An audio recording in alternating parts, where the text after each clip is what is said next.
Welcome back to another Chef Knives to Go quick look product review. I'm Steve Gamache, and what we have is the Yoshito Saku Aogami or Blue number 2 Gyuto 210mm knife.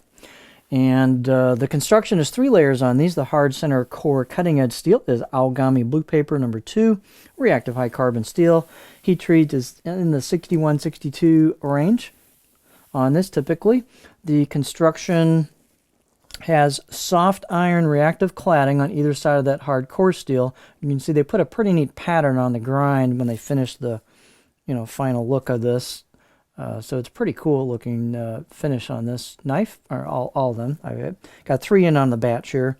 But so the cladding is reactive, the core steel is reactive, so there's no stainless or cladding on here. It does have a Kudauchi or blacksmith protective finish on it, and then it also has a food safe lacquer finish on top of that. That's why it's kind of shiny. It'll definitely, as that wears off, it'll be more of a matte finish. The weight and dimensions are going to vary a little bit from knife to knife because of the way they're made. This particular one is 160 grams or 5.6 ounces, and the edge length is right about 210 or 8¼ inch from the tip to the back of the heel. The overall length is 13.6 inches. And spine thickness, these have been in the 3.4, 3.3 range out of the handle above the heel, back of the heel. And then they thin out pretty quickly. So this one is about 1.8 or so halfway down. And then it pretty much maintains that. And you can see maybe pulls up a little thickness until you hit the grind. And once you hit the grind, where things start thinning out towards the edge and the tip, there's what your tip looks like. Not super skinny, but thin enough where you should get good performance out of it. Here's what the edge profile, or I should say the choil shot, looks like. So they're not too afraid to thin these out at the edge either.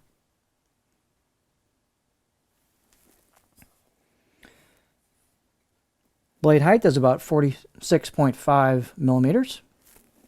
And so that gives you plenty of height for, pinch grip, no problem. The handles are interesting. They're oval, hardwood, and they have what's called an urushi finish on there. You can read a little bit more about that on the website. But they've got a little bit, it looks like paint to simulate a ferrule, and then, finish on top of that. They've sealed up the tang area, and it's just a real nice look to the wood that makes the grain pop, as a good kind of a luster finish to it, and very nice in the hand. They look really cool in person. Circumference is about 72 millimeters or 2.9 where the two tones meet. I've seen a variety of different lengths of neck here tang coming out of the handle, so I guess it depends on who's ever installing and how deep they go with that. This particular one doesn't have a lot of room here for a pinch grip between the front of the handle and the choil in the back, but that's going to vary from knife to knife. This particular one, I don't quite have enough room to stick my finger in there, but I've seen 3 different lengths from the other 2 knives that I've done, so that'll vary a little bit from knife to knife. Balance point is going to be right about there with this particular knife, so right about in the middle of that first kanji character, and that's pretty darn close to a pinch grip, so for me. And so that gives you a pretty neutral feel. The blade is pretty stout, as we talked about, towards the back half, so that's going to make that pretty stiff. Get a little bit of flex towards the front, but not much. But overall, I'd say it's a fairly stiff blade, especially the back third, for sure. Out of the box edges on these isn't that good. They throw kind of a really quick edge on there that doesn't do too well, and it's not crafted very well either. So I would say you're going to want to put your own edge on these out of the box, or get the Chef Knives to Go finish sharpening service if you're not a sharpener, and get a good edge on there before it gets to you. Again, if you sharpen, take these things right out of the box and put them on the stones, because you're going to need to do that. The kanji on here are hand chiseled. Let's get our beauty shot. They've got a cool finish to that blade grind. A little hard to, lot going on here, so we'll see what we can do here. So these have hand chiseled kanji, very well done, and they were done after the KU finish went on. You can run your finger and really feel those edges pop, so it's a very nice tactile effect as well as visual.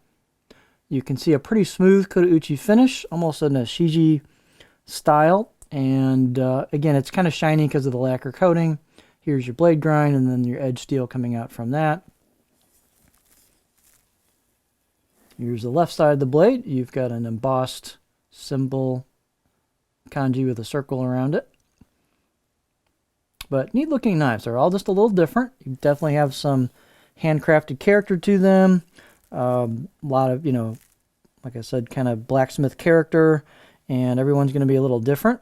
But they've done a pretty good job on the, it's really nice, on the general finish on these. They've taken a little bit off the corners of the spine. They've taken a pretty generous amount off the edges of the choil into the neck. So, they're pretty comfortable right out of the box. They've done that on all 3 blades that I've seen in this batch. And so I'm pretty impressed with that. They're not like super high fit and finish, but they've done a good quality job on the fit and finish that they do put on these. The talked about the balance point. I think we're ready to rock and roll here with the edge profile. So you can see they've got a little bit of aggressive belly towards the tip.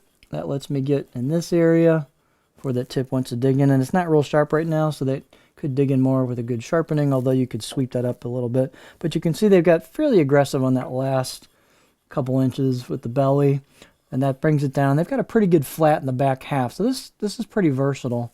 So you got some good chopping area in the back half, you got a little bit of belly in the front, and so pretty good combination. Definitely I would not say it's a big rocker, but pretty good mix of characteristics of the different sections of the blade. So it's a very interesting knife. All 3 of these have been very interesting. I've sharpened the Santoku, and it took a great edge and was very nice to sharpen. The steel seemed like it had a little bit of hardness to it, which is kind of nice. Let's see, I don't know which side I want to do. There's a little bit too much reflection on that side. Let's go to this side. Nah, same thing. So we'll do it over here. Shows the kanji. So I'll just do, where's my shadow? There we go. So this is the Yoshito Saku Aogami or blue number 2 Gyuto 210mm knife.